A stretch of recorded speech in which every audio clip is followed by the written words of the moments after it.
So today we are going to deal with how to handle signed numbers. This is also one area that a lot of students do find trouble with. So today I'm going to try to explain to you and also give you some techniques in handling signed numbers. Okay, basically there are two signs that you see around numbers that are sometimes very confusing. It's the plus and then the minus. So alright, let's look at it. Okay, whenever you are adding two numbers, okay, look at their absolute. Absolute means that look at the actual value, the quantum of the number, the actual value of the number that we are looking at. Try to ignore the signs and let's see. So if I have, let's say, 2 plus 3 is 2 and then 3 put together as 5, right? Now adding positive numbers, many students do not have problem with this. So I'll go to the negatives.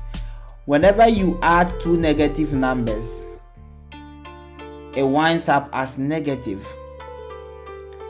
Note this: when you add a negative plus negative is always negative.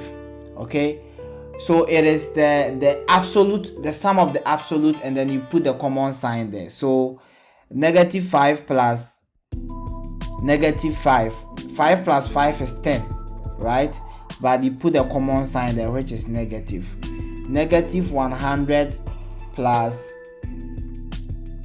negative 10, that would wind up as negative 110. So note this: whenever you add two negative numbers, the resultant solutions will wind up as the negative number, which is the sum of the absolute numbers. Okay, so that is very okay. How about when you add a positive and a negative number? The resultant value is dependent on the absolute of the negative and the absolute of the positive. Okay, whenever you are adding a positive and a negative number, if the absolute value of the positive number is greater than the absolute value of the negative number, the resultant value would wind up as a positive number. However, if the absolute value of the negative number is greater than the absolute value of the positive number, the resultant value will wind up as a negative number. So look at it. If I have 20 plus minus 10, right? The absolute value of 20 is 20.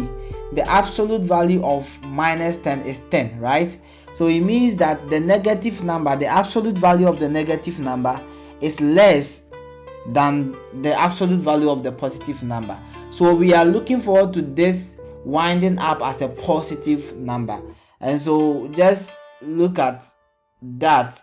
So 20 and then 10, this will end up as 10. The difference is 10, but it's going to be negative 10 because the absolute values for the negative number is less than the positive.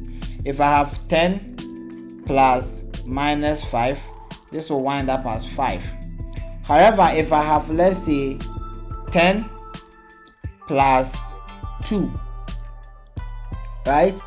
The absolute value of 10 is 10. The absolute value of 2 is 2. So looking at these two positive and negative numbers, you should understand that the resultant value will wind up as a negative, which is negative 8.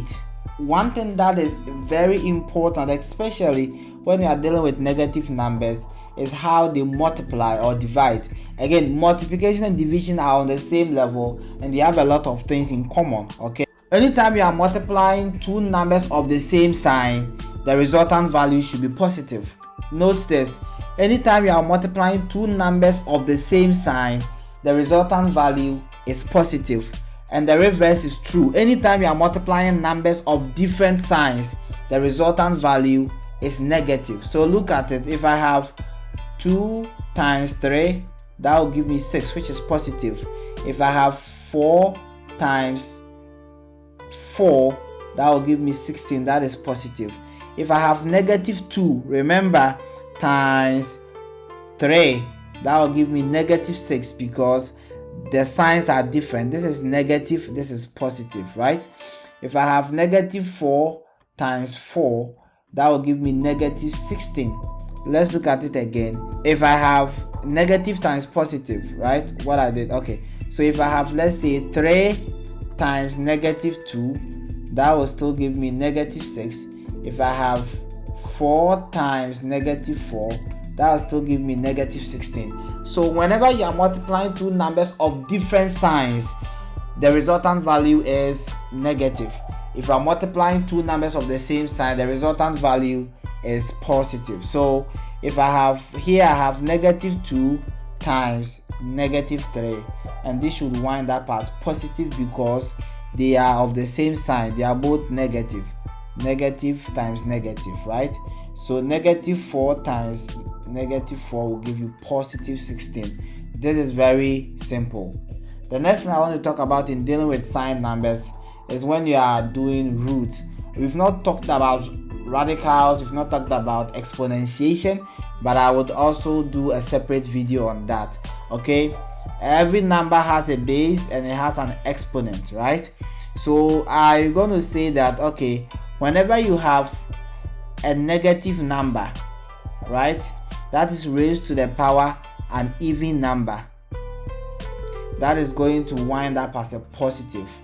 Whenever you have a negative number that is raised to the power an odd number, is going to wind up as negative. Very simple rule. If I have a negative number that is raised to the power an even number, the resultant value has to be positive.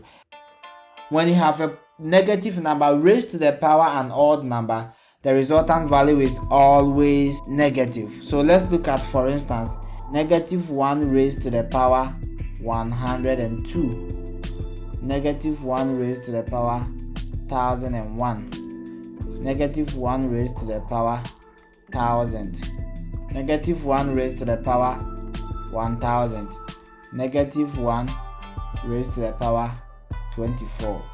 Negative 1 raised to the power 36. Negative 1 raised to the power 98. Negative 1 raised to the power 97. Right? We know that this is going to wind up as positive 1 because the exponent is even. This is going to wind up as negative 1 because the exponent is odd. This is going to wind up as positive 1 because the exponent is even. This is positive 1. This is positive 1 for the same reason, positive 1. This is going to be negative 1 because 97 is an odd number. So very important whenever you are dealing with signed numbers, especially the negatives. Let's look at one more example and then let's get it done. If I have negative 2, let's see. So negative multiplying, we have a parenthesis here, will give me, this will be positive, so positive 4, right? Plus 2 positive number here multiplying negative. We said that when two numbers of different signs are multiplying, that is negative, right? So that will be negative 12. So now what we have, 4 minus 12. Look at the absolute, right? The negative number is bigger than the positive number in terms of absolute. So we are expecting the final result to be negative, and that will be negative 8. So thank you very much. I hope you learn how to use signed numbers now. Really appreciate it. Thanks.